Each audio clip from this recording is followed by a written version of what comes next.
नमस्कार। हिमाचल अभी अभी देख रहे हैं आप। मैं हूं आपके साथ जयप्रकाश। तुम विधानसभा में क्या कुछ हुआ आज और क्या कुछ हुआ विधानसभा के बाहर, पूरा घटनाक्रम लेकर हाजिर हूं मैं। तो आइए नजर डालते हैं। विधानसभा में सत्ता पक्ष और विपक्ष में गतिरोध थमने का नाम नहीं ले रहा।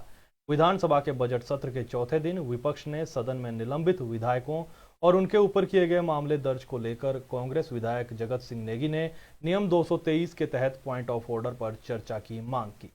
विधानसभा अध्यक्ष ने जगत सिंह नेगी को बोलने की अनुमति दी, लेकिन इस बार प्रश्नकाल के बाद चर्चा करने की व्यवस्था करने का आश्वासन दिया। लेकिन विपक्ष उसी समय चर्चा करने की मांग करने लगा और नारेबाजी शुरू कर दी। वहीं विधानसभा अध्यक्ष ने प्रश्नकाल शुरू कर दिया। इसके बाद विपक्ष सदन में ही नारेबाजी करते हुए बाहर आ गए। कांग्रेस विधायक जगत सिंह नेगी ने कहा कि एक तरफ सदन से कांग्रेस के विधायकों को निलंबित किया जाता है, दूसरी तरफ उनके खिलाफ एफआईआर दर्ज की जाती है, जबकि नियमों के तहत एक ही कार्रवाई हो सकती है। 26 फरवरी को 4 मिनट के भीतर सदन बुलाने पर आपत्ति जताते हुए कांग्रेस के विधायकों ने 5 विधायकों के निलंबन को रद्द करने की मांग उठाई। इस दौरान कांग्रेस के विधायक जगत सिंह नेगी ने कहा कि हम हनुमान, स्पाइडरमैन या बेताल नहीं है जो उड़कर 4 मिनट में सदन में पहुंच जाते। विधानसभा अध्यक्ष की ओर से प्रश्नकाल शुरू करने की घोषणा पर कांग्रेस विधायकों ने नारेबाजी शुरू कर दी। सरकार पर एक तरफा कार्रवाई करने का आरोप लगाते हुए कांग्रेस विधायक सदन बाहर चले गए। इसके बाद प्रश्नकाल की कार्यवाही विपक्ष की गैर मौजूदगी में हुई। वहीं नेता प्रतिपक्ष मुकेश अग्निहोत्री समेत निलंबित 5 विधायक विधानसभा परिसर के मुख्य द्वार के बाहर नारेबाजी करते रहे। उन्होंने साफ कर दिया कि जब तक कांग्रेस विधायकों का निलंबन वापस नहीं लिया जाता, विपक्ष सदन की कार्यवाही से में हिस्सा नहीं लेगा। जगत सिंह नेगी ने बाहर आकर क्या कुछ कहा, सुनिए। वर्तमान सत्र का पहला दिन था और गवर्नर का जो एड्रेस था उस दिन हाउस जो है एडजॉर्न 11:16 के आसपास हुई और वो जो है अगले सोमवार तक के लिए एडजॉर्न किया गया। परंतु उस बीच में सदन को जो है 11:46 पर हमें कुछ सदस्यों को जो है एसएमएस 12:46 पर कुछ सदस्यों को एसएमएस के माध्यम से सूचना मिली कि जो है सदन को जो है दोबारा रिकॉल किया गया है और 12:50 पर सदन जो है फिर से चलना है। हमारा ये कहना है कि 4 मिनट के अल्प समय में क्या सदन को बुलाया जा सकता है? क्या हमारे पास पंख लगे हुए हैं? क्या हम जो उड़कर जो है सदन में पहुंचे? तो इस किस्म की जो घटना है, सदन को बिल्कुल कम समय में, वो भी अल्प समय में बुलाना जो है पूरे किसी भी प्रजातंत्र में, किसी भी पार्लियामेंट में, किसी भी असेंबली में नहीं हुआ। और ये जो सदन को रिकॉल किया जाता है वो बड़े इमरजेंट कोई सिचुएशन हो उसमें बुलाया जाता है। कोई ऐसे इमरजेंट सिचुएशन नहीं थी और इन्होंने जो है सदन को बुलाया और उसमें इन्होंने जो है विपक्ष के बगैर, विपक्ष को बिना सुने हमें जो है हमारे 5 सदस्यों को जो है उस बैठक में जो है इनको निष्कासित किया। ये जो है बिल्कुल गैर कानूनन था। इसका हमने पॉइंट ऑफ ऑर्डर पिछले कल हमारे सुखविंदर जी ने भी उठाया था, उसकी व्यवस्था अभी तक दी नहीं है। आज दोबारा हमने इस पॉइंट को उठाया है और स्पीकर महोदय से हमने व्यवस्था की जो है इस पॉइंट पर मांगा है। साथ में हमने ये भी पॉइंट उठाया है कि आपने 26 तारीख को रिकॉल्ड जो विधानसभा थी, जो बैठक थी, उसमें हमारे 5 सदस्यों का निलंबन किया। उसके बाद फिर 3 बजे उसी दिन आप जो है मार्शल के द्वारा, विधानसभा सचिव के द्वारा जो है एक एफआईआर के लिए जो है कंप्लेंट पुलिस को भेजते हैं। तो इसका मतलब क्या हुआ कि मार्शल जो है विधानसभा का जो हमारा ऑफिसर है, वो क्या जो कार्रवाई सदन में हुई उस कार्रवाई से सहमत नहीं है, इसलिए जो है दोबारा से एफआईआर किया है। और आप जानते हैं कि एक घटना के लिए 2-2 बार जो है फांसी पे नहीं चढ़ाया जा सकता है। तो ये भी बिल्कुल गैर कानूनी हुआ है। इस पर भी हम जो है माननीय अध्यक्ष से जो है ये पॉइंट ऑफ ऑर्डर पे जो है व्यवस्था की मांग कर रहे हैं और अभी हमें व्यवस्था दी नहीं गई है। तो इसलिए जो है हम सब दोबारा जो है वॉकआउट कर रहे हैं और हमारे जो निलंबित साथी हैं उनका जो निलंबन हुआ है वो नियमों के तहत नहीं हुआ है, नियमों को ताक के रखा गया है, एक तरफा कार्रवाई हुई है और इस निलंबन जो है गैर कानूनन है, इसलिए हम जो है वॉकआउट कर रहे हैं। इसके अलावा हिमाचल प्रदेश विधानसभा से निलंबित हुए कांग्रेस के नेता विधायक लगातार धरने पर बैठे रहे। बुधवार को भी कांग्रेस के विधायक सुबह विधानसभा के बाहर धरने पर बैठे रहे, जहां कांग्रेस अध्यक्ष कुलदीप राठौर भी इस धरने में शामिल होने के लिए पहुंचे और उन्होंने निलंबित हुए 5 विधायकों को फूल देकर उनका हौसला बढ़ाया और कांग्रेस पार्टी का पूरा सहयोग विधायकों के साथ होने की बात भी कही। वहीं नेता प्रतिपक्ष मुकेश अग्निहोत्री ने इस पूरे प्रकरण को सरकार की ओर से प्रायोजित गुंडागर्दी करार दिया। उन्होंने मुख्यमंत्री जयराम ठाकुर को इसका मास्टरमाइंड बताया, साथ ही विपक्ष के विधायकों और उनके परिवार को खतरे की बात भी कही। विपक्षी सदस्यों की ओर से लगातार किए जा रहे वॉकआउट पर सीएम जयराम ठाकुर ने कहा कि इन्होंने खुद ही घटना को अंजाम दिया है और खुद ही इसमें फंस गए हैं। उन्होंने कांग्रेस के निलंबित विधायकों के खिलाफ दायर एफआईआर को भी सही बताया। पत्रकारों से बातचीत में क्या कुछ कहा मुख्यमंत्री जयराम ठाकुर ने, वो भी सुनते हैं। देखिए, मैंने पहले ही कह दिया, विधानसभा के अंदर भी कहा कि ये घटना इनके लिए गले की हड्डी बन गई है। पूरे समाज में जिस प्रकार से कांग्रेस की स्थिति बनी है वो हास्यास्पद बनी है। कोई भी इस बात को सुनने के लिए, मानने के लिए तैयार नहीं जो उनने किया है।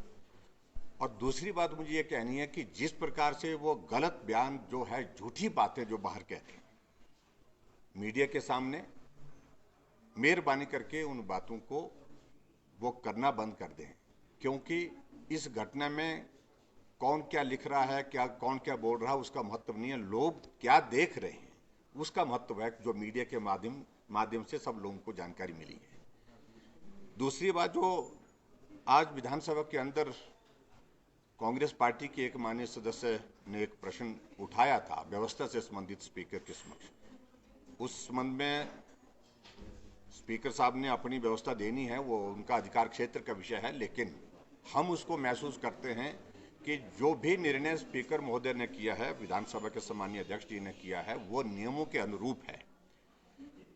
सभी सदस्यों को विधानसभा के, ई विधानसभा हमारी है और उसमें जब भी हाउस समन किया जाता है तब भी संदेश जाता है, मैसेज जाता है, मेल जाता है, मैसेज आता है, तो वो मैसेज उनको गया है। इसी कैंपस के अंदर वो उपस्थित थे, इसी कैंपस के अंदर उनकी मीटिंग चल रही थी। विधानसभा की सीधी कार्यवाही उनके कक्ष तक भी होती है, विपक्ष के कमरे में भी होती है।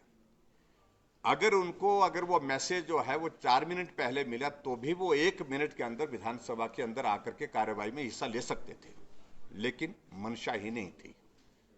वो एक आनंद के माहौल में थे कि पता नहीं क्या विजय हासिल कर लिया है, कि उन्हें राज्यपाल महोदय जी का अपमान करके क्या हासिल कर लिया है।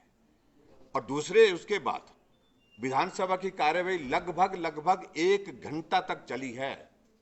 दोबारा हाउस को समन करने के बाद अगर उनकी मंशा होती कि हमने भी अपना पक्ष रखना है, हमने भी अपनी बात कहनी है, तो विधानसभा के अंदर आ करके जहां बाकी माननीय सदस्यों ने अपनी बात कही, उस घटना से संबंधित विपक्ष भी अपनी बात कह सकता था, लेकिन वो नहीं आए, जानबूझ करके नहीं आए, क्योंकि उनके पास उस घटना को जस्टिफाई करने का कोई ग्राउंड नहीं था, कोई शब्द नहीं थे।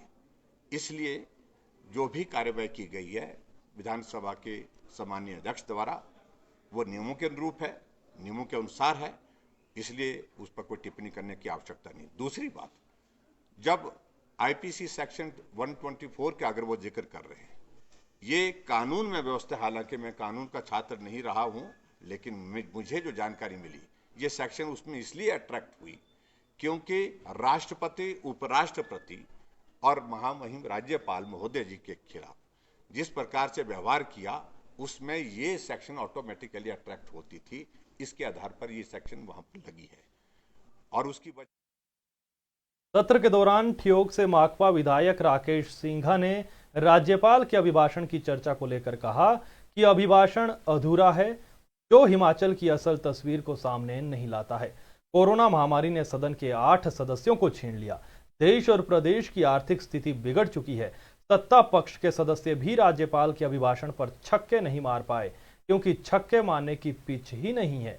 डबल इंजन की सरकार में महंगाई बढ़ गई, पेट्रोल डीजल की कीमतें आसमान छू रही है। किसानों ने देश की आर्थिक स्थिति को संभाला है, लेकिन किसानों से भी सरकार खिलवाड़ कर रही है। सदन के बाहर पत्रकारों से बातचीत करते हुए राकेश सिंघा ने क्या कुछ कहा, सुनिए। नहीं, देखिए, जो तो सदन में गतिरोध चल रहा है, उसके लिए तो मैं पहले दिन से मैं कह रहा हूं कि जो हमारी पार्लियामेंट्री डेमोक्रेसी का जो फॉर्म है, उस फॉर्म में दोनों जो विपक्ष और पक्ष जो है उसका महत्वपूर्ण रोल है, तभी वो सदन और पार्लियामेंट या राज्य की जो असेंबली है तब चलते हैं। तो उसके लिए तो मेरी पोजीशन क्लियर है। जो हुआ है उस दिन का, उस पर मैं टिप्पणी नहीं कर रहा हूं और मैं समझता हूं अगर इस विवाद का हल निकालना है तो टिप्पणी से वो हल नहीं निकलेगा, इसलिए उस विषय को लेकर मैंने जो मेरी पोजीशन उस पर मैं डिग हूं। देखिए, पिछले 1 साल का जो वर्ष बीता है वो सब जानते हैं कि क्या परिस्थिति हिमाचल प्रदेश में रही, उसको कोई बदल नहीं सकता है, हकीकत है, सच्चाई। मैंने सिर्फ इतना कहा है आज कि सरकार का फर्ज हमेशा ये बनता है कि जो ऑब्जेक्टिव ट्रूथ है, जो सच्चाई हकीकत है, उसको ले करो। आप बहुत सी बातों को पर लेपापोती करना चाहते हैं, वो तो हकीकत नहीं है। आप तो ऐसी तस्वीर पेश करना चाहते हैं कि हिमाचल प्रदेश में कोई पीड़ा किसी की नहीं है। हकीकत ये है पीड़ा है। हकीकत ये है कि हम सोचते थे कि जो सैनिटाइजर का जो एक गफला हुआ है, जो एक करप्शन का मामला सचिवालय में उठा और जो हमारे पुराने डायरेक्टर महोदय जो जिनके खिलाफ कार्रवाई हुई, जेल जाना पड़ा, वो लास्ट होगा। लेकिन मेरे पास ऐसे तथ्य भी आए हैं जो डीसी चंबा से जो कागजात मैंने पेश किए हैं सदन में, जहां पर मास्क और जो सेंसर लिया गया है वो जो नॉर्मल कीमत है उससे बहुत अधिक है। मैंने कहा है कि भी ये संभव है कि जो ये दूसरे डिप्टी कमिश्नर्स हिमाचल प्रदेश के हैं वहां भी ऐसा हुआ होगा, आप छानबीन करें। हम नहीं चाहते हैं कि ऐसी परिस्थिति हिमाचल प्रदेश में पैदा हो जहां पर जो लोगों की सुविधा जो मिलनी चाहिए थी वो इस बात से वंचित हो जिससे कि वो जो उसके फायदे के लिए होना चाहिए था। इतना ही कहा है। रहा है बहुत से और मसले रहे हैं जिस पर आपने लेपापूती की है। दलितों पर दमन बढ़ रहा है हिमाचल प्रदेश में, कोई उल्लेख उसके बारे में गवर्नर महोदय के अभिभाषण में नहीं था। और सी किसानों की मुसीबत है, उस पर ज्यादा मैं बोल नहीं सका, लेकिन चारों तरफ से लोगों पर मुसीबत बढ़ी है, मजदूर पर बढ़ी है, हर इस पर सेवाओं पर अकाल हो गया है। आगे बढ़ते हैं। मंडी सदर के विधायक अनिल शर्मा और सरकार के बीच दूरी किस कदर बढ़ गई है, ये बात तो जग जाहिर है, लेकिन अधिकारी उनसे विकास कार्यों को लेकर बात तक नहीं करते। यह दर्द आज अनिल शर्मा ने विधानसभा में भी बताया। दरअसल मंडी सदर के विधायक अनिल शर्मा ने आज विधानसभा के प्रश्नकाल में एक सवाल उठाया। मंडी सदर के विधायक अनिल शर्मा ने सवाल पूछा था कि मंडी शहर में इंडोर हॉल और हॉकी एस्ट्रोटर्फ ग्राउंड के साथ स्पोर्ट्स कॉम्प्लेक्स के निर्माण के लिए भूमि हस्तांतरण की नवीनतम स्थिति क्या है। ये सवाल आज अनिल शर्मा ने प्रश्नकाल में उठाया। इस दौरान अनिल शर्मा ने सवाल को ज्यादा लंबा खींच दिया। सदन में क्या कुछ कहा अनिल शर्मा ने, वो भी सुनिए। जो माननीय मंत्री जी ने सूचना सभापटल पर रखी है, इन्होंने माना है कि रघुनाथ पद्दर में हेल्थ डिपार्टमेंट की जगह जिसके लिए एनओसी के लिए उन्होंने अप्लाई किया था, सरकार बनने के बाद मेरा प्रयास रहा कि सत्ता मंडी के हाथ में है। और जब मैं हमीरपुर को देखता था, धर्मशाला को देखता था, बिलासपुर को देखता था, तो लगता था कि हम एक मंडी शहर के साथ स्पोर्ट्स कॉम्प्लेक्स बनाना चाहिए। एनओसी के अप्लाई किया, वहाँ 24 कुष्ठ रोगी हैं और जोनल ट्रेनिंग सेंटर की बात भी हेल्थ डिपार्टमेंट कह रहा है। मैं माननीय मंत्री से इस बात के कहना चाहता हूं कि जब 1993 में स्पोर्ट्स डिपार्टमेंट में मेरे पास था, मंत्री बना था 1993 में, तो high altitude training centre Shilaru में हमने बनाया। वो बहुत आइसोलेशन में बना जिससे कि हमारे आम लोगों के लिए शिमला के नज़दीक उसको नहीं बना पाए। राजनीतिक भी हो सकती है अब जो प्रपोजल आपने भेजी है, जो आपने इसमें सूचना दी कि प्रपोजल में 8 किलोमीटर रत्ती की तरफ जो है फॉरेस्ट विभाग की जमीन को ट्रांसफर नहीं करने की जो है आपने बात रखी है। मंडी शहर म्यूनिसिपल कॉरपोरेशन का एक हम जो है अब बनने जा रही है और ये एरिया म्यूनिसिपल कॉरपोरेशन के ही बीच में आता है। मैं माननीय मंत्री से कहना चाहूँगा कि इसको दोबारा से इसको जो देखा जाए, क्योंकि ना ही डिप्टी कमिश्नर ने मुझसे इसके बारे में बात की और इसके बारे में जो अलग से लैंड ढूंढ रहे हैं वो फॉरेस्ट लैंड ढूंढ रहे हैं आप, जबकि मंडी के नज़दीक बहुत सी ऐसी फॉरेस्ट लैंड है जिसको हम ट्रांसफ़र जो है, क्योंकि स्पोर्ट्स डिपार्टमेंट का जब मैं मंत्री रहा था तब भी हमने मंडी में कोशिश की कि इंफ्रास्ट्रक्चर वहाँ नज़दीक हो, टाउन वहाँ पर इंडोर हॉल हो, बहुत बड़ा शहर हमारा है। मैं माननीय मंत्री से कहूँगा कि आप इसको दोबारा से इसको रिकन्सिडर, फॉरेस्ट लैंड करनी है वो भी है, और साथ में जो ये आपके पास 25 बीघा लैंड जो हेल्थ डिपार्टमेंट की आइसोलेशन में पड़ी है, इस लैंड को भी हम इस्तेमाल कर सकते हैं। एक प्रपोजल और भी, क्योंकि ये जो कहते हैं कि मंडी के अंदर प्लानिंग मैं करता रहता हूँ, क्योंकि वहाँ का विधायक, वर्षों से विधायक रहा हूँ, वहाँ की प्लानिंग जो है उसके अंतर्गत मैंने ये भी किया था कि मंडी शहर के अंदर 11 महीने मंडी के जो हमारे साइड के जो एरिया हैं वो खाली रहते हैं, केवल 1 महीने के लिए जब हमारा पानी जब माननीय सदस्य काफी प्रश्न इसलिए मंत्री जी को उत्तर भी देना है। मैं ठीक। इसके अलावा आज प्रश्नकाल के दौरान नगर निगम शिमला, लोक निर्माण विभाग और राष्ट्रीय उच्च मार्ग द्वारा शरद ऋतु के दौरान बर्फ हटाने के बारे में एक सवाल के जवाब में सीएम ने अपनी विस्तृत बात रखी। सुनिए क्या कुछ कहा सीएम ने। अध्यक्ष महोदय, बर्फ पड़ने के बाद जब रास्ता बंद हो जाता है उसको खोलना ये हमारी आवश्यकता है, जरूरत भी है। इमरजेंसी में किसी बीमार को जाना है और उसके बाद ट्रांसपोर्ट के सारे सिस्टम को जो रिस्टोर करना होता है, आवाजाही को, ये बहुत आवश्यक होता है।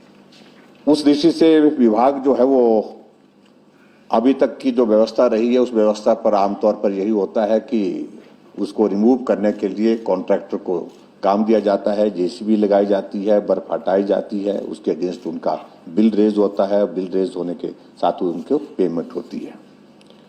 जहां तक आपने जो बात कही है कि डोडरा क्वार जैसे इलाके में जो है वो खर्चा कम है, डोडरा क्वार में अध्यक्ष महोदय इसलिए खर्च कम होने की क्योंकि वहां पे रोड की डेंसिटी उतनी ज्यादा नहीं है, बर्फ पड़ती है और उस बर्फ पड़ने के बाद जो है उसमें रोड की डेंसिटी कम होने की वजह से एक तो ये भी कारण है।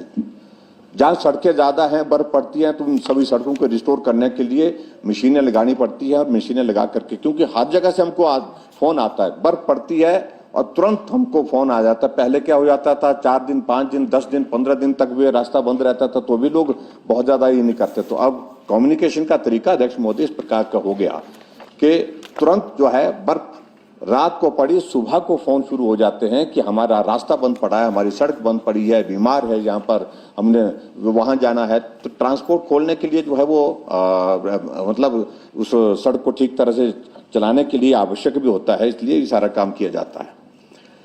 अध्यक्ष महोदय, इन्हीं सारी बातों को हमने ध्यान में रखते हुए आगे बढ़कर के काम किया है।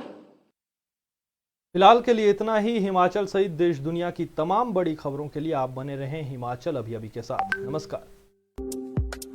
आपके स्वास्थ्य का प्रहरी श्री बालाजी हॉस्पिटल, कांगड़ा, हिमाचल।